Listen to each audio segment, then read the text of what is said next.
Welcome to positive vibes or positive life.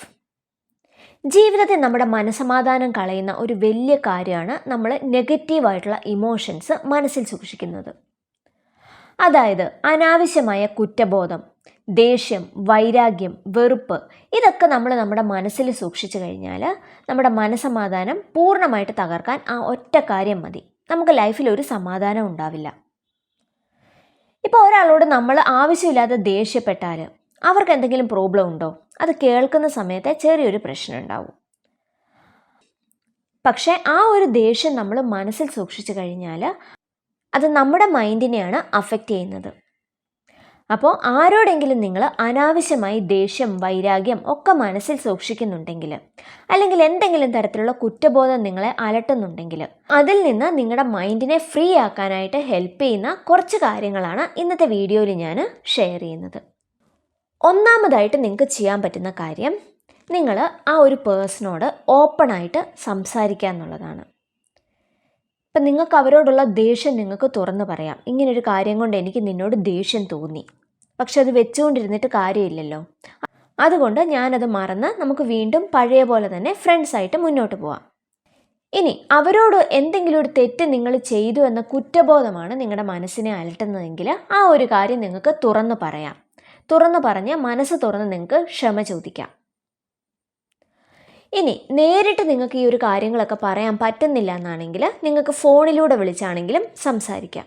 ഇപ്പോൾ ഒരു problem ഉണ്ടായിക്കഴിഞ്ഞാൽ ആ ആളുകളെ അഭിമുഖീകരിക്കാൻ നമുക്കൊരു പ്രോബ്ലം വരും. അപ്പോൾ അങ്ങനെ ഒരു പ്രോബ്ലം ഉണ്ടെങ്കിൽ നിങ്ങൾക്ക് ഫോണിലൂടെ സംസാരിച്ചത് സോൾവ് ചെയ്യാം. ഇപ്പോൾ ആദ്യത്തെ ഒരു മെത്തേഡാണ് ഞാൻ പറഞ്ഞത്, ഓപ്പണായിട്ട് സംസാരിക്കുക എന്നുള്ളത്.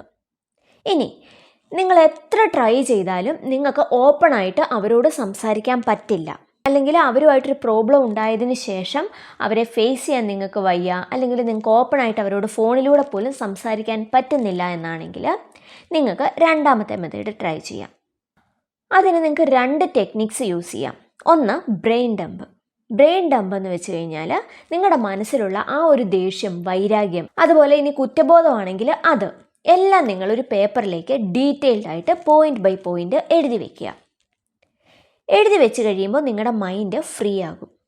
നമ്മുടെ മനസ്സിലുള്ള ഒരു കാര്യം ആരോടെങ്കിലും തുറന്ന് സംസാരിക്കുമ്പോൾ മൈൻഡ് ഫ്രീ ആകുന്നത് പോലെ തന്നെ നമുക്ക് ട്രൈ ചെയ്യാൻ പറ്റുന്ന വേറൊരു മെത്തേഡാണ് ഈ ഒരു പേപ്പറിലേക്ക് എഴുതുക എന്നുള്ളത്.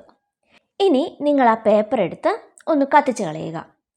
കത്തിച്ച് കളയുന്നതിൻ്റെ ഒപ്പം തന്നെ നിങ്ങൾ ചിന്തിക്കുക, ഓക്കെ, എനിക്ക് അവരോടുള്ള ദേഷ്യമെല്ലാം ഞാൻ കത്തിച്ച് കളഞ്ഞിരിക്കുന്നു, അല്ലെങ്കിൽ എൻ്റെ മനസ്സിലുള്ള കുറ്റബോധമെല്ലാം ഞാൻ ഇതുകൊണ്ട് മായ്ച്ചു കളഞ്ഞിരിക്കുന്നു. അങ്ങനെ ചിന്തിച്ച ആ ഒരു പേപ്പർ അങ്ങ് കത്തിച്ച് കളയുക. ഇപ്പോൾ നിങ്ങളുടെ മൈൻഡ് ഫ്രീ ആയി. ഇനി പോസിറ്റീവായിട്ടുള്ള കാര്യങ്ങൾ നിങ്ങൾ നിങ്ങളുടെ മൈൻഡിലേക്ക് കൊടുക്കുക. ഇനി രണ്ടാമത്തെ ടെക്നിക്ക് എംപ്റ്റി ചെയർ മെത്തേഡാണ്. അതിനായിട്ട് നിങ്ങൾക്ക് ആവശ്യമുള്ളത് ഒരു ഒഴിഞ്ഞ കസേര മാത്രമാണ്. അപ്പോൾ നിങ്ങൾ ചെയ്യേണ്ടത് എന്താണെന്ന് വെച്ചാൽ, ആദ്യം തന്നെ നിങ്ങളുടെ മൈൻഡ് ഒന്ന് ഫ്രീ ആക്കുക. അതിനുവേണ്ടി നിങ്ങൾക്കൊരു ബ്രീത്തിങ് എക്സസൈസ് ചെയ്യാം. അതായത് ശ്വാസം നന്നായിട്ട് ഉള്ളിലേക്കെടുത്ത് വെളിയിലേക്ക് വിടുക. ഇങ്ങനെ ഒരു 10 തവണ ബ്രീത്ത് ഇൻ ബ്രീത്ത് ഔട്ട് ചെയ്തതിന് ശേഷം നിങ്ങൾക്ക് ആ ഒരു എംപ്റ്റി ചെയറിൻ്റെ അടുത്ത് എത്താം. ആ കസേരയിൽ നമുക്ക് ദേഷ്യമുള്ള വ്യക്തി, അല്ലെങ്കിൽ നമുക്ക് ക്ഷമ പറയാനുള്ള ആ ഒരു വ്യക്തി, നമ്മൾ തെറ്റ് ചെയ്ത ആ ഒരു വ്യക്തി, അയാൾ ഇരിക്കുന്നതായിട്ട് നമ്മൾ സങ്കല്പിക്കുക. എന്നിട്ട് നമുക്ക് ആ കസേരയോട് തുറന്ന് സംസാരിക്കാം. അതായത്, ഓക്കെ, ഞാൻ ഈ ഒരു തെറ്റൊക്കെ നിൻ്റെ അടുത്ത് ചെയ്തു, ഞാനൊന്ന് അറിയാതെ ചെയ്തു പോയതാണ്, എന്നോട് ക്ഷമിക്കണം. അതുപോലെ എനിക്ക് നിന്നോട് ഇത്രമാത്രം ദേഷ്യമുണ്ട്, എന്നാലും ഞാൻ നിന്നോട് ക്ഷമിക്കുക. ഇനി ഒരിക്കലും ഞാൻ ഈ ഒരു വൈരാഗ്യം എൻ്റെ മനസ്സിൽ വെച്ചുകൊണ്ടിരിക്കില്ല, നമ്മൾ വീണ്ടും ഗുഡ് ഫ്രണ്ട്സ് ആയിരിക്കും. അങ്ങനെ ആ ഒരു എംപ്റ്റി ചെയറിനോട് സംസാരിക്കുക. ശരിക്കും പറഞ്ഞാൽ ഇവിടെ നിങ്ങൾ നിങ്ങളുടെ സബ് കോൺഷ്യസ് മൈൻഡിനെ ഒന്ന് പറ്റിക്കുകയാണ് ചെയ്യുന്നത്. സബ് കോൺഷ്യസ് മൈൻഡിന് അറിയില്ല ശരിക്കും അവിടെ അങ്ങനെ ഒരാളുണ്ടോ ഇല്ലയോ എന്ന്. അപ്പം മനസ്സിലിങ്ങനെ കെട്ടിക്കിടക്കുന്ന കുറ്റബോധവും ദേഷ്യവും വെറുപ്പും വൈരാഗ്യവും ഒക്കെ മാറ്റാനായിട്ട് ഈ ഒരു മെത്തേഡ് വളരെ എഫക്റ്റീവാണ്. അപ്പോൾ നിങ്ങൾ ഡയറക്റ്റായിട്ട് നിങ്ങൾക്ക് അവരോട് സംസാരിക്കാൻ പറ്റില്ല, അല്ലെങ്കിൽ ക്ഷമ ചോദിക്കാൻ പറ്റില്ല എന്നാണെങ്കിൽ നിങ്ങൾക്ക് ഈ ഒരു മെത്തേഡ് തീർച്ചയായിട്ടും യൂസ്ഫുൾ ആയിരിക്കും. അപ്പോൾ അനാവശ്യമായിട്ട് മനസ്സിൽ കെട്ടിക്കിടക്കുന്ന നെഗറ്റീവ് ഇമോഷൻസ് ഒക്കെ ഒന്ന് മാറ്റി മൈൻഡ് ഫ്രീ ആക്കാനായിട്ട് ഹെൽപ്പ് ചെയ്യുന്ന കുറച്ച് കാര്യങ്ങളാണ് ഇന്നത്തെ വീഡിയോയിൽ ഞാൻ ഷെയർ ചെയ്തത്. ഈ ഒരു വീഡിയോ നിങ്ങൾക്ക് യൂസ്ഫുൾ ആയെങ്കിൽ, നിങ്ങൾക്ക് ഇഷ്ടപ്പെട്ടെങ്കിൽ ലൈക്ക് ചെയ്യുക. അതുപോലെ നിങ്ങളുടെ അഭിപ്രായങ്ങളും നിർദ്ദേശങ്ങളൊക്കെ കമൻറ്റ് ബോക്സിൽ കൊടുക്കുക. വീണ്ടും പുതിയൊരു വീഡിയോയുമായിട്ട് കാണാം. ബൈ.